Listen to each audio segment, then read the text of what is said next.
I am the living bread that came down from heaven, says the Lord. Whoever eats this bread will live forever.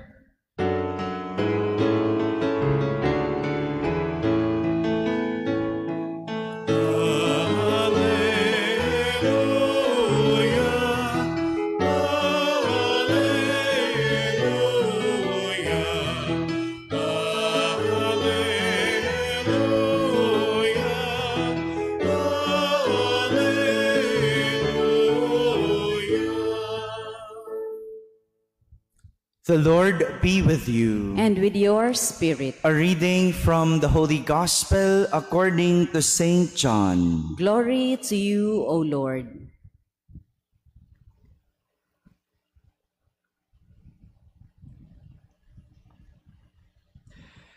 Jesus said to the crowds, "No one come to me unless the Father who sent me draw him, and I will raise him on the last day.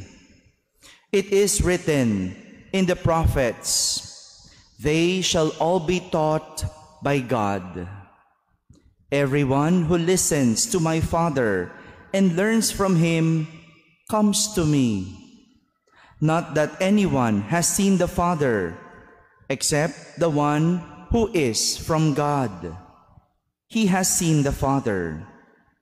Amen, amen, I say to you, whoever believes has eternal life. I am the bread of life. Your ancestors ate the manna in the desert, but they died. This is the bread that comes down from heaven, so that one may eat it and not die. I am the living bread that came down from heaven. Whoever eats this bread will live forever, and the bread that I will give is my flesh for the life of the world." My friends, the Gospel of the Lord. Praise to you, Lord Jesus Christ. Good morning, my dear brothers and sisters. Good morning, Father. There are two characters in our readings who have the same attitude towards faith. Same attitude towards faith, which we could learn from. And they are Philip and Jesus. In our first reading, the angel of the Lord told Philip one day to get up and head south to the desert. And there, he met an Ethiopian eunuch who was reading the book of the prophet Isaiah. By the way, a eunuch is a non-believer, a pagan, walang pananampalataya, di naniniwala. Hindi naniniwala sa Diyos. And so, Philip asked him, "Do you understand what you are reading?" Imagine, isang walang pananampalataya pero nagbabasa ng salita ng Diyos. Reading the scriptures. And the eunuch replied, How can I understand unless someone instructs me? Paano ko maintindihan? Maliban na lang kung may magtuturo sa akin. Philip taught him everything about Jesus. And right then, the eunuch asked to be baptized. Matapos turuan ni Felipe ang eunuch, nagpabinyag ito right then and then. Well, in our gospel, Jesus teaches the crowds about Him and the will of God. Sino ba tong crowd na ito? If you could remember the feeding of the multitude, Do you still remember that story? Ilan po ang napakain doon? Hello? 5,000. Oh, you still remember, yeah? 5,000. 5,000 men. Oh, yung lalaki lang ang binilang. So more than 5,000, let's say. Oh, and this is the crowd that Jesus is referring to. Itong 5,000 ito, hindi kasi naniniwala sa sinasabi ni Jesus, sa mga pangaral niya, tungkol sa siya ang pagkaing nagbibigay buhay. They only believe in the bread that they can get from Jesus.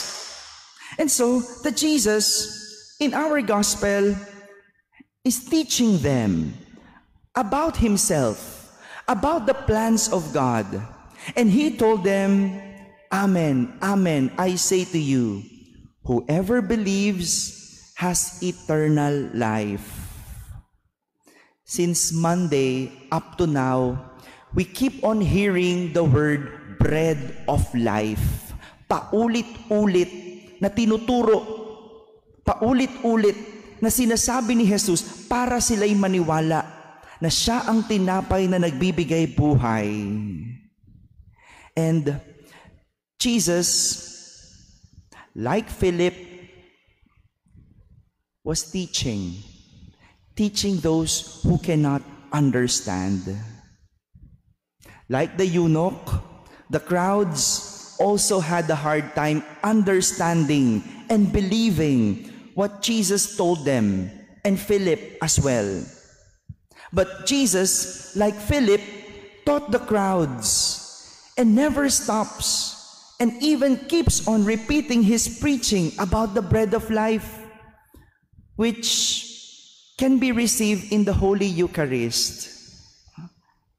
You see here, Philip introduced the sacrament of baptism to the eunuch, while Jesus introduced to the crowds the sacrament of the Holy Eucharist, the bread of life.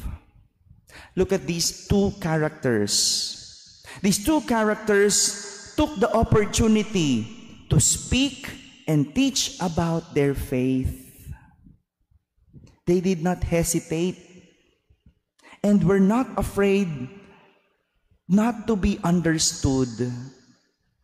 Ito po yung madalas na kahinaan nating mga Katoliko, ang magpahayag ng ating pananampalataya sa ibang tao. Kahinaan natin to, which is strength of other denominations. Diba? Para bang tayo, hiyang-hiya tayong ikwento man lang yung ating karanasan sa Diyos. Hiyang-hiya tayo na mag-sign of the cross. Pero kapag humihingi sa Diyos, hindi nahihiya. Kaya kahit papano talaga, nabibilib ako dun sa courage and conviction of other denominations. Nakakabilib yung tapang at yung kanilang paninindigan. Dahil yung ibang sekta, they can go out of the streets. Even they go to marketplaces just to speak about their belief. Mga kabataan nga ngayon sa internet, sa social media, napakaingay. Kanya-kanyang pagpapahayag ng mga paniniwala tungkol sa mga video na nakikita. Kanya-kanyang pagpapahayag ng kanilang mga saloobin, kuro-kuro, tungkol sa mga litratong kanilang nakikita. Pero pagdating sa pananampalataya, walang boses, walang tinig na marinig, walang pananaw. Bakit pagtungkol sa Diyos, ang tipid-tipid nating magsalita at magpahayag? My dear brothers and sisters, when opportunity leads you to speak about your faith, what do you do? Philip and Jesus were courageous and did not hesitate to proclaim their faith. As our responsorial psalm reminds us, let all the earth cry out to God with joy. Sangkalupaang nilalang, galak sa puoy, isigaw. This is the challenge for us, to have that voice for God, that voice for our faith.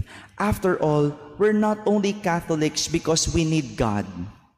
We're Catholics because we are two witnesses of God's goodness and blessings. Amen.